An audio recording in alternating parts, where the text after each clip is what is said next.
देश के derivative market की क्वालिटी में सुधार के लिए फ्यूचर एंड ऑप्शन कॉन्ट्रैक्ट की अवधि को बढ़ाने पर चर्चा है। कैपिटल मार्केट रेगुलेटर सेबी ने पूर्णकालिक सदस्य आनंद नारायण के मुताबिक अभी तक भारतीय डेरिवेटिव मार्केट में छोटी अवधि के डेरिवेटिव कॉन्ट्रैक्ट में ज़्यादा ट्रेड होता है और ट्रेडिंग वॉल्यूम ऐसे ही कॉन्ट्रैक्ट का दबदबा है, जो बाजार के लिए एक अनहेल्दी ट्रेंड है। उन्होंने कहा कि भारतीय एक्सचेंजों पर F&O कॉन्ट्रैक्ट की अधिकतम अवधि 3 महीने की है, जबकि दुनिया भर में कई एक्सचेंज ऐसे हैं एक साल तक के कॉन्ट्रैक्ट जहां ट्रेड होते हैं। सर, क्या कोई बड़े बदलाव की तैयारी है सेबी की? सेबी F&O और डेरिवेटिव्स ट्रेडिंग को लेकर गहरी दुविधा में है। जेन स्ट्रीट के घोटाले के बाद दुविधा पहले से ज़्यादा है। दुविधा कैसे समझने की ज़रूरत है। सेबी की तरफ के ऊपर एक तरफ दबाव है कि जो आम निवेशक और छोटा निवेशक है वो बेसिकली ऑप्शन मार्केट में सट्टेबाजी कर रहा है, स्पेकुलेट कर रहा है। सेबी रोज रोज बताती भी है हर बार कितना नुकसान हुआ, 70, 80, 90% निवेशकों को नुकसान हुआ। चूँकि ट्रेड के साइज़ छोटे हैं और इसलिए लोग ऑप्शन मार्केट में अपनी बचतों को गंवा रहे हैं, और वो रोकने के लिए सेबी को कुछ ऐसे नियम बनाने पड़ेंगे, ऐसी व्यवस्था में बदलाव करना पड़ेगा जिससे ऑप्शन मार्केट का आकर्षण घटेगा। जैसे एक विकल्प ये है कि 3 महीने के कॉन्ट्रैक्ट्स को खत्म कर दिया जाए। औसतन 3 महीने के तक के कॉन्ट्रैक्ट हैं और इनको साल भर के कॉन्ट्रैक्ट में पहुंचा दिया जाए। पर यहां दूसरी बात आकर खड़ी होती है, जैसे ही कॉन्ट्रैक्ट्स की अवधि बढ़ेगी वॉल्यूम गिरने लगेगा मार्केट में। और जैसा ही अभी हुआ जेन स्ट्रीट के घोटाले के बाद, जब ये पकड़ा गया, इसके बाद से बाजार में वॉल्यूम गिरा। सेबी इस बीच में उलझी हुई है कि छोटे निवेशकों को कैसे रोका जाए इसमें निवेश करने से, और इसके लिए उनके लिए डेरिवेटिव्स को कैसे अनाकर्षक बनाया जाए। डेरिवेटिव्स से उनके लिए उतने आकर्षक या ऑप्शन उनके लिए उतने आकर्षक न रहें, जबकि बाजार में वॉल्यूम भी बना रहे। और ये सेबी के जो होल टाइम मेंबर है अनंत नारायण, इनका जो बयान है या जो उनका संकेत है, ये इसी दुविधा से निकलता है कि आपको वॉल्यूम चाहिए या सिक्योरिटी चाहिए। सेबी इसी के बीच उलझी हुई है, लेकिन उम्मीद है कि आने वाले दिनों में इसमें कुछ बदलाव जरूर दिखेंगे। 1 साल तक के कॉन्ट्रैक्ट भले ही ना हो, लेकिन निश्चित तौर पर इस बात का संकेत मिल रहा है कि सेबी जो फ्यूचर और ऑप्शन के कॉन्ट्रैक्ट्स हैं उनके टाइम पीरियड को कुछ और बढ़ाने की कोशिश करेगी, जिससे एकदम तुरंत जो डील्स होती हैं और जिनमें सबसे ज़्यादा नुकसान होता है और जिसमें आमतौर पर बड़े निवेशक, बड़ी पूंजी वाले निवेशक, हाई फ्रिक्वेंसी ट्रेडर्स सबसे ज़्यादा फायदा उठाते हैं, छोटा ऑप्शन ट्रेडर नुकसान कर होता है, उसे रोका जा सके।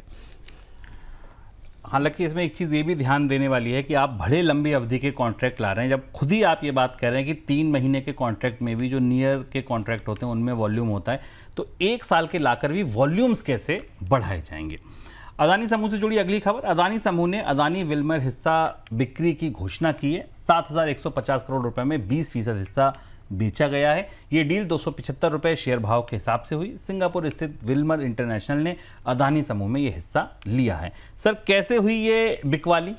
अडानी समूह के कारोबार के पुनर्गठन की दृष्टि से बड़ा फैसला है, और आप ये कह सकते हैं शुभम इस डील को देख के कि अडानी समूह ने FMCG से अपने आप को लगभग बाहर कर लिया है और अपने उन कारोबारों पर फोकस करने की तैयारी की है जो उसके मूल इंफ्रास्ट्रक्चर, पावर, एनर्जी, सीमेंट जैसे कारोबार है।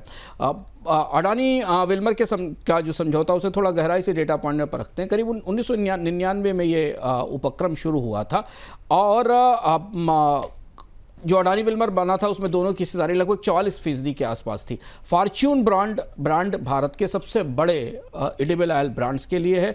कई देश के बाजारों में कई जगह ये टॉप 3 में है। इस कंपनी के पास बहुत बड़ा नेटवर्क है डिस्ट्रीब्यूशन का, और इसीलिए इस डिस्ट्रीब्यूशन के नेटवर्क पर अडानी समूह ने कभी और भी FMCG उत्पाद को पिगी बैक करने की रखने की योजना बनाई थी। लेकिन अब अडानी ग्रुप ने विल्मर में पहले JV में 20% हिस्सा बेचा था, फिर उसके बाद 40% हिस्सा पहले बेचा था ऑफर फॉर सेल के जरिए, और फिर 20% हिस्सा अभी विल्मर को वापस बेच दिया, और करीब 10.4% हिस्सा बाकी निवेशकों को दे दिया गया। तो करीब 15,700 करोड़ रुपए के आसपास की सेल हुई है, $1.9 बिलियन के आसपास की सेल हुई है। और अब अडानी विल्मर में विल्मर समूह की हिस्सेदारी 64 से 65% हो गई है। इस हिस्सेदारी के बाद अब अडानी समूह के प्रतिनिधि बोर्ड से पूरी तरह हट गए हैं, और इसे अडानी का इस कंपनी से पूरी तरह एग्जिट माना जा रहा है। तो सर, कारण क्या मान रहे हैं आप इसके कि इस बिजनेस से अदानी, ये तो अच्छा ब्रांड था, फॉर्च्यून घर घर में आने जाने वाला ब्रांड था, क्यों ऐसा करा अदानी ने, क्यों इससे बाहर निकले? बड़ा दिलचस्प फैसला है किसी भी कंपनी के लिए, और बहुत भारतीय बाजार में FMCG बाजार में इतने बड़े ब्रांड नहीं है, फॉर्च्यून जैसे ब्रांड नहीं है।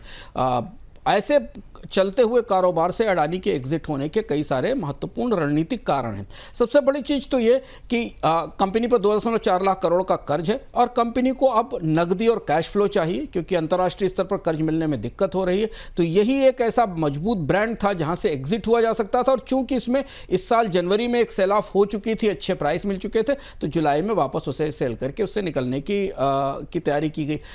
अडानी समूह एफएमसीजी के बजाय अब हवाई अड्डे, बुनियादी ढांचे, हाइड्रोजन और जैसे अन्य क्षेत्र हैं इन पर काम करना शुरू कर रहा है। और यहाँ पर सबसे महत्वपूर्ण बात शुभम यह है कि अडानी विल्मर की इनकम जरूर 51,500 करोड़ रुपए थी, लेकिन मुनाफे का मार्जिन बहुत कम था, 0.33% था।